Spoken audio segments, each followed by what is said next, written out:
मङ्गलाणञ्च सवेसे परमं वै मङ्गलं मङ्गलाणञ्च सवेसे परमं वै मङ्गलम् अच्युतं केशवं कृष्णदामोदरम् अच्युतं केशवं कृष्णदामोदरं रामनारायणं जानकीवल्लभं रामनारायणं जानकीवल्लभम् अच्युतं केशवं कृष्णदामोदरम् अच्युतं केशवं कृष्णदामोदरं रामनारायणं जानकीवल्लभं रामनारायणं जानकीवल्लभं कौन कहता है भगवान आते नहीं कौन कहता है भगवान आते नहीं लोग मीरा के जैसे बुलाते नहीं लोग मीरा के जैसे अच्युतं केशवं कृष्णदामोदरम् अच्युतं केशवं कृष्णदामोदरं रामनारायणं जानकीवल्लभं रामनारायणं जानकीवल्लभं कौन कहता है भगवान खाते नहीं कौन कहता है भगवान खाते नहीं लोग मीरा के जैसे खिलाते नहीं लोग यशोदा के जैसे खिलाते नहीं अच्युतं केशवं कृष्ण दामोदरम् अच्युतं केशवं कृष्ण दामोदरं रामनारायणं जानकीवल्लभं रामनारायणं जानकीवल्लभं कौन कहता है भगवान नाचते नहीं कौन कहता है भगवान नाचते नहीं लोग गोपियों की तरह नचाते नहीं लोग गोपियों की तरह नचाते नहीं अच्युतं केशवं कृष्ण दामोदरम् अच्युतं केशवं कृष्ण दामोदरं रामनारायणं जानकीवल्लभं रामनारायणं जानकीवल्लभं रामनारायणं जानकीवल्लभं देवादिदेव के पावन श्री चरणारविंदों में भाववंदन नमः। परम श्रद्धेय परम उपकारी आत्मज्ञानी आपके समक्ष रखने का प्रयास करें। धर्म प्रेमी बंधुओं, माता एवं बहनों, आज आपकी इस धन्वंतरी गौशाला के अंदर संगरिया क्षेत्र में हमारा आना गौशाला, जिसका तात्पर्य है जहां पर गायें रहती, जिसे पाठ ऐसा सुनते हैं कि जहां पर गौशाला होती है वहां पर 500 मीटर के अंदर यानी आधे किलोमीटर के अंदर, चारों दिशाओं के आधे आधे किलोमीटर के अंदर किसी भी प्रकार की महामारी का प्रभाव नहीं होता। गौशाला की। यहाँ पर किसी भी प्रकार की क्या नहीं होगी, महामारी नहीं फैली होगी। शहर में भले ही फैल गए लेकिन इसके चारों तरफ नहीं फैलती। जो शहर का वातावरण देखें और यहाँ का वातावरण देखें, बड़ा विभिन्न है। वहां के वातावरण और यहाँ के उसे किसी जैन संत के द्वारा कहा गया, पूज्य श्री धर्म मुनि जी महाराज के द्वारा कहा गया कि भाई जो गाय का जो गोबर होता है ना, उसकी प्रतिदिन 40 दिन तक लगातार आप गोली बनाकर लो।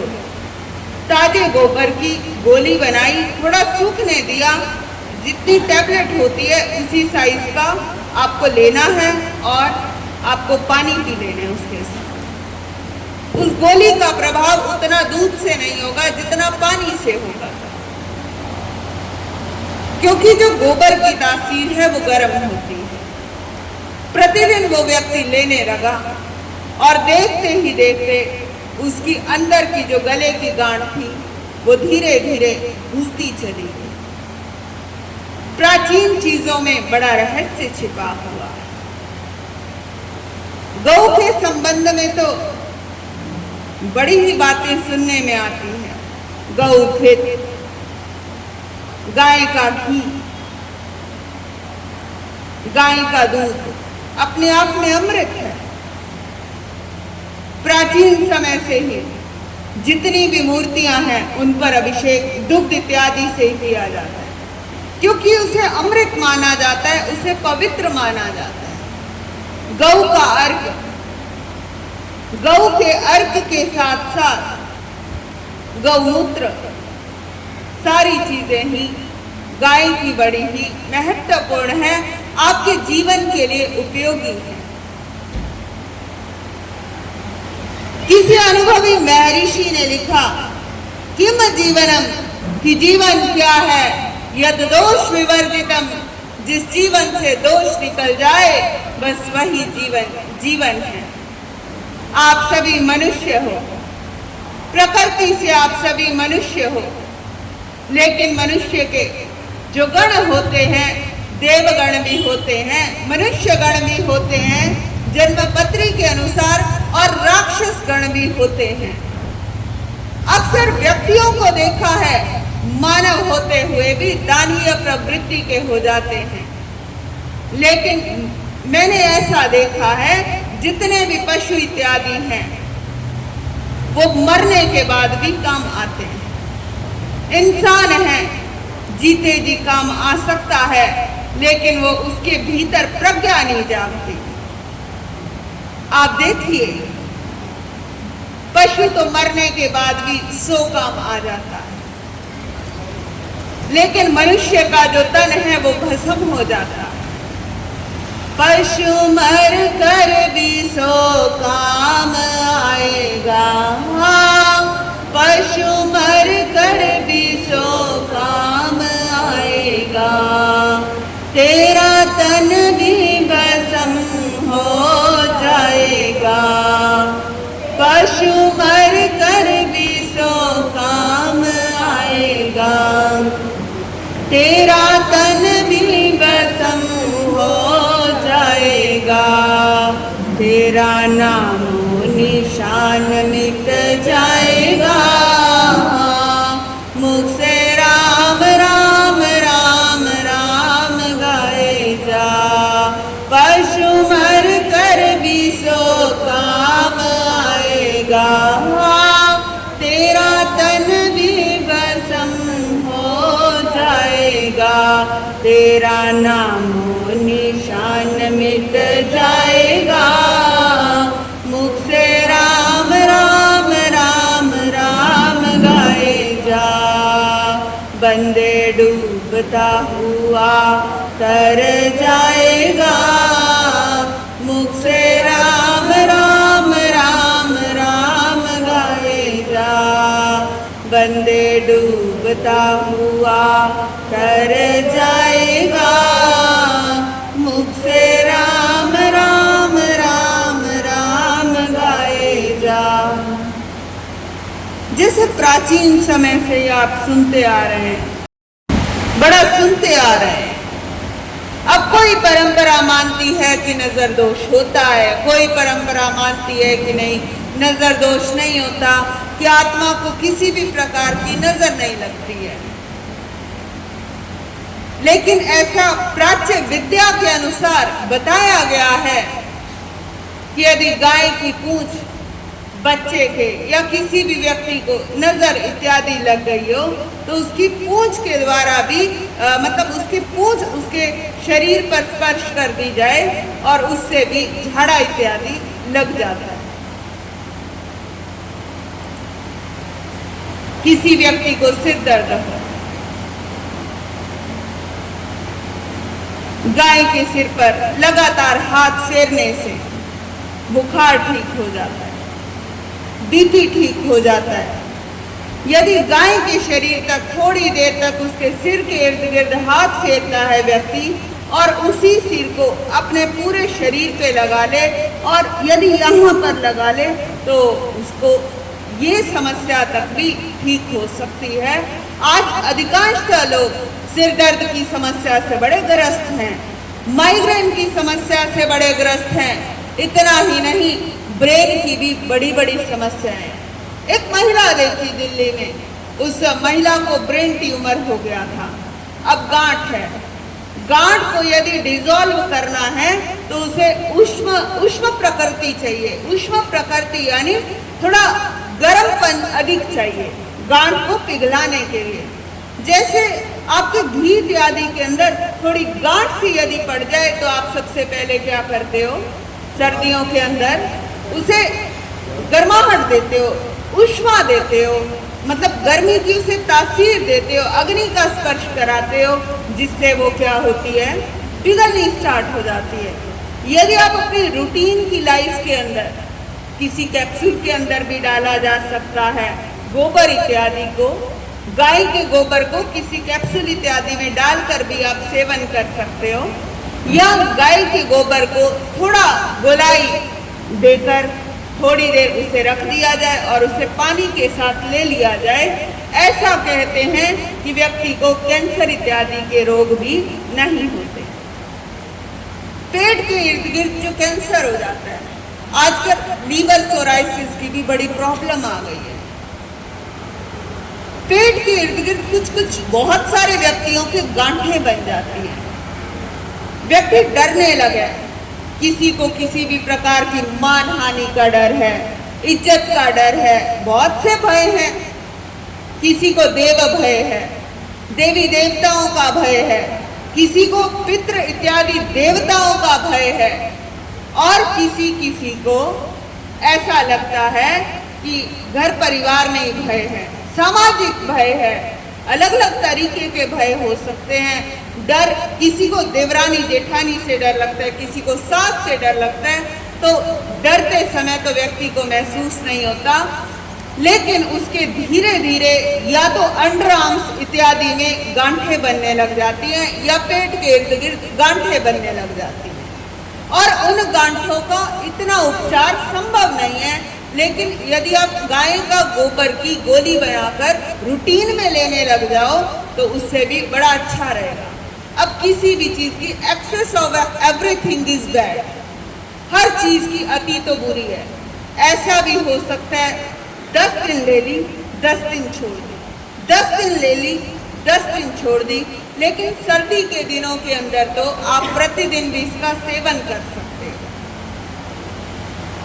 जैसे आजकल डिप्रेशन इत्यादि की समस्या बड़ी बढ़ती जा रही है, जिसका भी चेहरे पर देखो चेहरे लटके हुए हैं, चेहरे सूजे हुए हैं, हर व्यक्ति को बस छेड़ने की देर है और इतने में ही क्रोधित हुए बिना वो व्यक्ति नहीं रहता। इसका भी कारण है, इसके पीछे भी एक लॉजिक है। जैसे आप भोजन करते हो, भोजन आजकल किस पर बनने लगा, गैस पर बनने लगा। टीवी के फ्रिज के अंदर क्या है जी, गैस भरी हुई है। एसी के अंदर क्या भरा हुआ है, गैस भरा हुआ है। और आपकी गैस के अंदर क्या भरी हुई है, उसमें भी गैस भरी हुई है। जब हर चीज के अंदर गैस भरी है, ऑटोमेटिकली आपकी जो शरीर की नेचर हो जाएगी, अपने शरीर की प्रकृति जो हो जाएगी, उसके अंदर भी क्या हो जाएगा, गैस भरी हो सकती है, गैस भरी जा सकती है। तो बहुत सारे गांव ऐसा देखने में आता है, गोबर गैस के द्वारा गैस संचालित होती है। गोबर उसके अंदर डाल दिया जाता है। गाय का गोबर, वैसे आप सबके संबंध में तो ऐसा होगा कि बहुत बहुउपयोगी तो है नहीं, मतलब उसके मल्टीपल यूजेस तो है नहीं, लेकिन इतना तो हो सकता है ना कि उसे वेस्ट क्यों करें, हम उसके लिए गोबर गैस भी प्रयोग में कर सकते हैं, जिससे हमारा शरीर भी स्वस्थ रहेगा और हमारा मन भी स्वस्थ रहेगा। ऐसा एक व्यक्ति देखने में है मेरे स्वयं के ननिहाल के अंदर, मूनक पंजाब के अंदर है। उन्होंने अपने घर के अंदर गोबर गैस का ही प्रयोग किया जाता है, और जितने भी उस घर के अंदर प्राणी रहते हैं वो बड़े स्ट्रेस फ्री हैं, अधिक चिंता नहीं है, मानसिक रूप से तो चिंता बिल्कुल भी नहीं है। ऐसा देखने में आया, कितना ही उनसे काम करवा लो, लेकिन थकने का किसी भी प्रकार का नामो निशान नहीं है। ये किसका प्रभाव है? गोबर गैस पर उनके यहाँ खाना बनाया जाता है। जैसे सिलेंडर का यूज इत्यादि किया जाता है, ऐसे ऊपर किसी कोई प्लांट बना दिया गया है इंजीनियर के द्वारा, जहाँ पर गोबर के उपलों को डाल दिया जाता है और पूरी की पूरी जो गैस है एक तो फ्री और ऊपर से गोबर का यूज हो रहा है। जो व्यक्ति प्रतिदिन गौशाला आता है वो टेंशन फ्री रहता है, वो डिप्रेशन से मुक्त रहता है। ऐसा भी कई सूत्रों के अंदर आया है कि जो व्यक्ति प्रतिदिन गौशाला के अंदर केवल गौ की परिक्रमा करता है, परिक्रमा मार्ग के अंदर आकर गौ माता के दर्शन इत्यादि करता है, यदि वो बेमन से भी आए, कभी कभी ऐसा होता है ना, संडे को बच्चों को लेकर आए संस्कार डालने के लिए, उनको उनके आकार को सुंदर बनाने के लिए बच्चों को आप लेकर आए, और बच्चे बिना मन से आ जाते हैं। बिना मन से आने पर भी वो काफी घर से जाने के बाद बड़े उनके चेहरे पर खुशहाली होती है। अक्सर आपने लोगों को ऐसा देखा होगा कि बड़े लोग खुश रहते हैं जो गौशाला के अंदर आते हैं। ऐसा ही मेरे सुनने में आया है, प्रधान श्री भोला जी और भाई कैशियर, जो यहाँ के धन्वंतरी गौशाला के कैशियर श्री अमित जी ने भी ऐसा ही बताया कि भाई धन्वंतरी गौशाला के अंदर जो भी व्यक्ति आता है, ऐसा तो हमें देखने में आया है कि उसका जो प्रभाव है कि वो उस व्यक्ति के जीवन के अंदर जो यहाँ पर प्रतिदिन अपनी सेवाएं दे रहे हैं, स्वयं सुबह और शाम अपने हाथ से बहुत सारे व्यक्ति, भाई राजेश जी जैन जो टेकचंद जी के भाई हैं, वो भी प्रतिदिन आते हैं यहाँ पर अपनी सेवा करते हैं। गौशाला के अंदर बड़ी नीट एंड क्लीन गौशाला है, एकदम यहाँ पर स्वच्छता है। वरना गौशाला के अंदर अधिकांशतः देखने में ऐसा आता है कि भाई गौशाला तो बना दी गई है, अब मुंडेवाला परिवार ने, दुर्गा प्रसाद जी ने गौशाला को लैंड तो दे दी, लेकिन उनकी 7 पीढ़ियां क्या, मतलब आने वाले कई वर्षों तक जो भी उनकी पीढ़ियों के अंदर पैदा होंगे वो यही देख देख कर खुश होंगे कि हमारे पूर्वजों ने कितना सुंदर काम किया है और बड़े सुंदर रूप से संचालित किया जा रहा है। इस काम को नीट एंड क्लीन देखकर, मेंटेनेंस देखकर तो और भी मन खुश होता है। तो भाई भोला जी ने, कल मैंने उनसे पूछा कि आप इतनी सेवा करते हो गौशाला के अंदर, तो आप ये बताओ कि इसका मतलब आपको कुछ मिरेकल लाइफ के अंदर आए, कोई चमत्कार कोई घटित हुआ? क्योंकि जहाँ पर गौ माता होती है वहाँ पर ऐसा सुनने में आता है, वहाँ पर प्रेम की बांसुरी बजती है, श्री कृष्ण के साक्षात दर्शन होते हैं। तो भाई भोला जी की नाक की गांठ थी, नाक के अंदर एक गांठ थी, डॉक्टरों ने कहा कि भाई सर्जरी करवाओ, लेकिन जो नाक की गांठ का ऑपरेशन है, साइनस का ऑपरेशन, सक्सेस नहीं है। तो लोगों ने थोड़ा और भयभीत कर दिया कि भाई किसी प्रकार का आप ऑपरेशन ना कराओ। उनका प्रतिदिन का क्रम था गौशाला के अंदर निस्वार्थ भाव से सेवा करने का। ये कोई मंशा नहीं थी उनकी कि भाई वो यहाँ पर इस उद्देश्य से आते हों, लौकिक उद्देश्य से आते हों कि भाई मेरी नाक की जो हड्डी है वो ठीक हो जाए, जो नाक के अंदर जो गांठ है वो ठीक हो जाए। एक दिन यहाँ पर वो सेवाएं दे रहे थे, अपनी सेवा देते देते ऐसा हुआ कि उनकी खांसी आई और अचानक बहुत बड़ी गांठ बाहर निकली, अंदर से बहुत बड़ी गांठ सामने निकली उनके। थोड़ी देर तक खून तो आता रहा, लेकिन बिना किसी इलाज के, बिना किसी दवा के जब उसको हाथ लगाकर छुआ तो वो कुछ और नहीं था, वो गांठ थी। यह गौशाला के अंदर निस्वार्थ भाव से ये सेवा करने का इसका बड़ा सुंदर प्रभाव है। डॉक्टर ने कहा साइनस का ऑपरेशन कराओ, रिकमेंड किया, लेकिन उनको जरूरत ही नहीं पड़ी। यही कि आपकी धन्वंतरी गौशाला की एक सुंदर एक और घटना बता रही हूँ। यहाँ प्रतिदिन वो व्यक्ति सुबह और शाम आते हैं।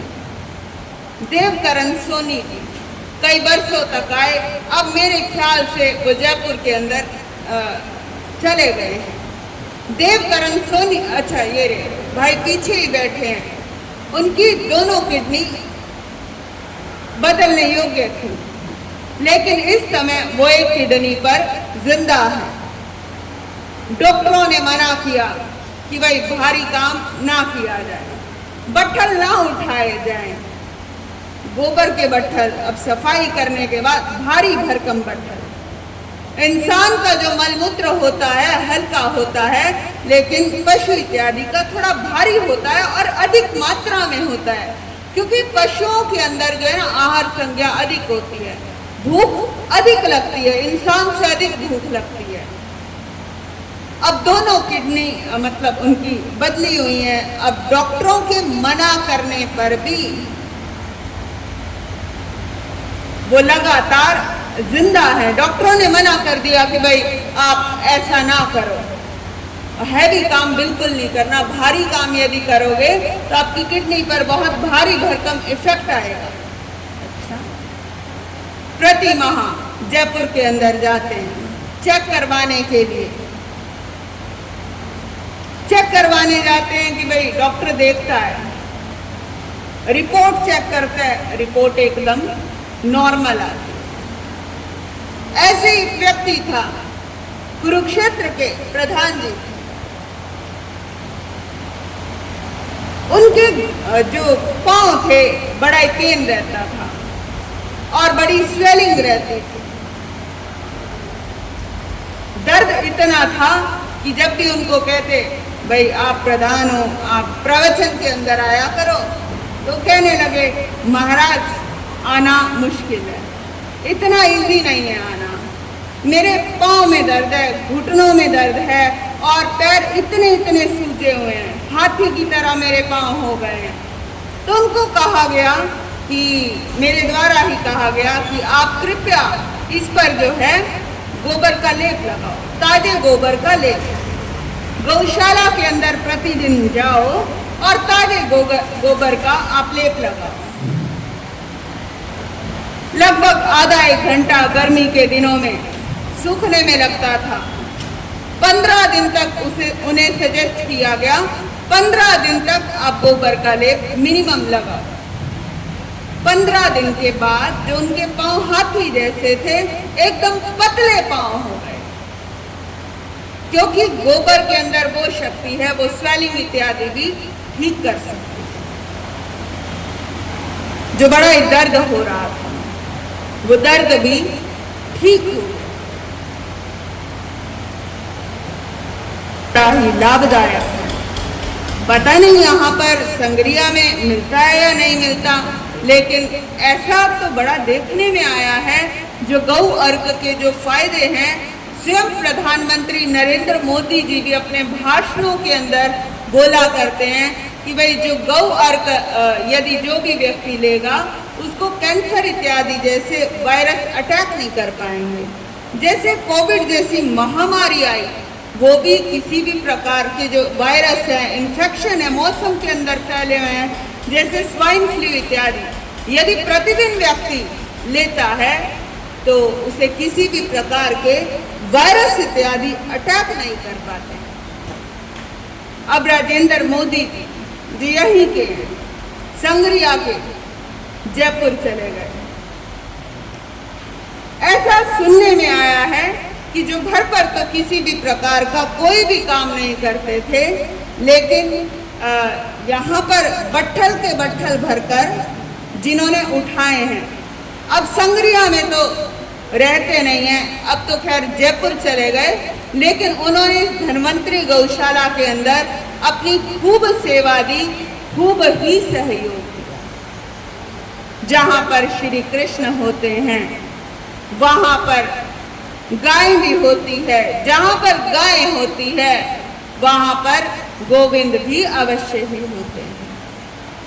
गोविंद बोलो हरि गोपाल बोलो, गोविंद बोलो हरि गोपाल बोलो, गोपाल बोलो हरि गोविंद बोलो, गोविंद बोलो हरि गोपाल बोलो।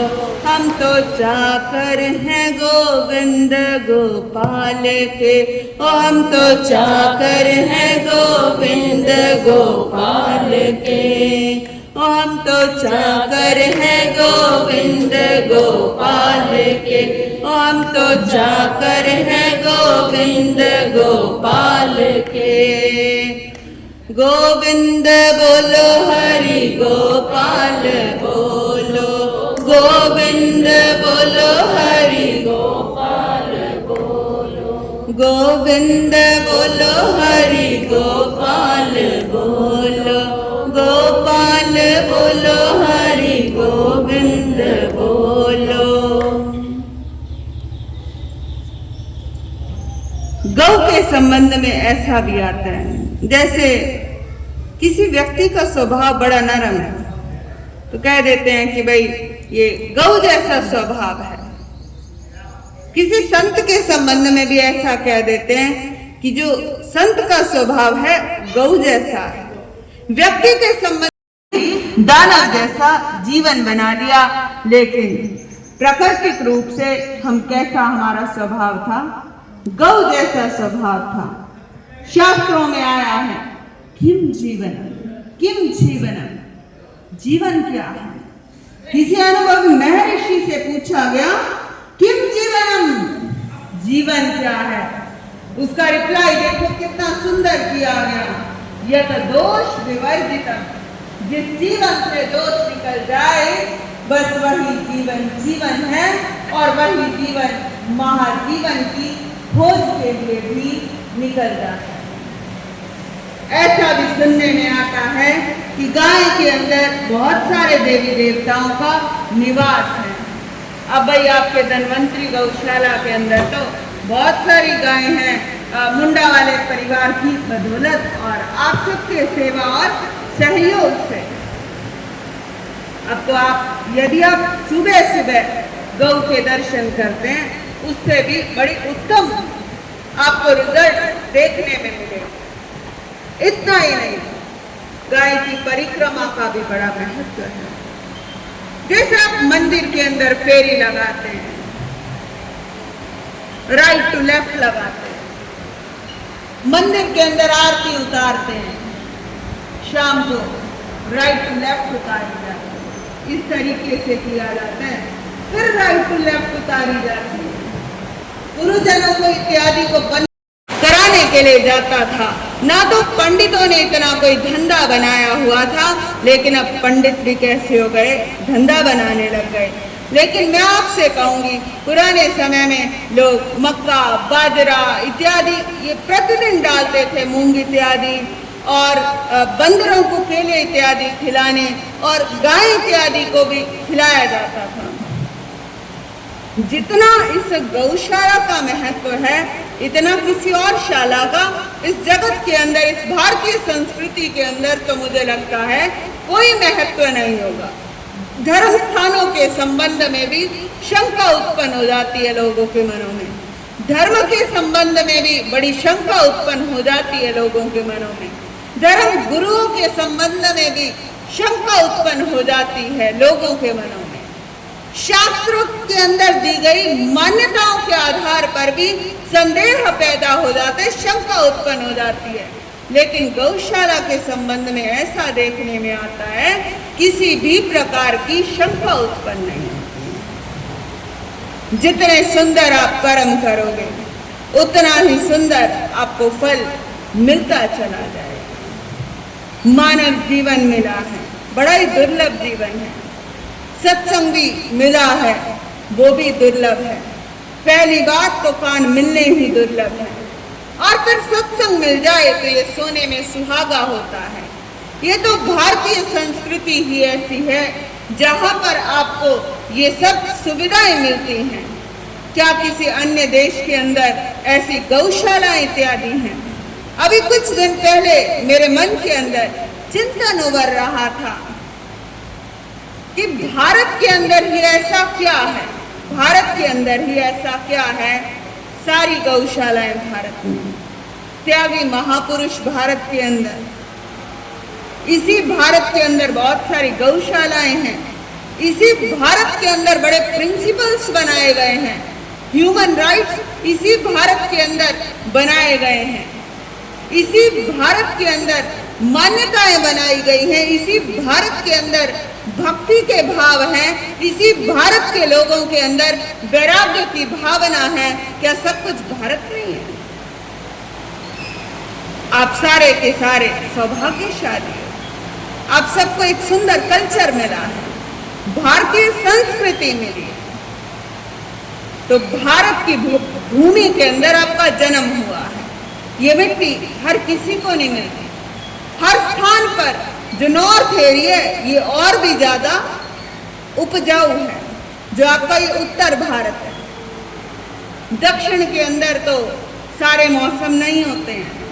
बहुत सारे ऐसे प्रांत हैं जहां पर सारे मौसम नहीं होते, लेकिन हमारे हरियाणा, पंजाब, दिल्ली, राजस्थान, उत्तर प्रदेश इत्यादि के अंदर सारा का सारा वातावरण देखने में मिलता है।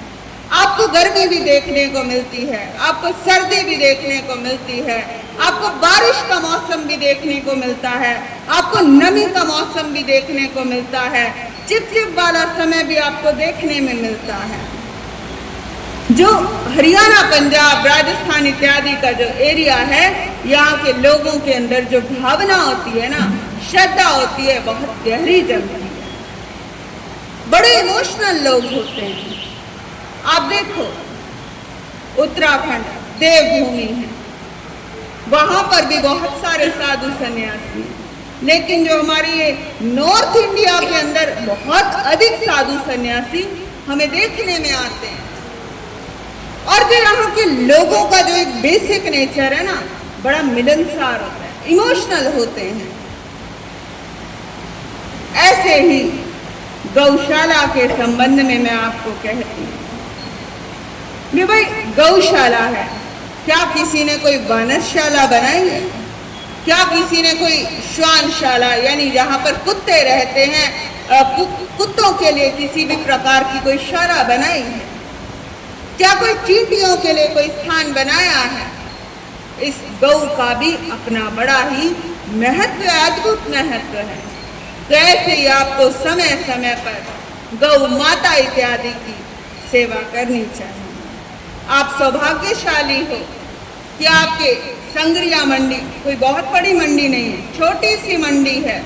इस छोटी सी मंडी के अंदर 4-4 गौशालाएं होना और इतनी गायों की सेवा होनी, ये अपने आप में सौभाग्य की बात है।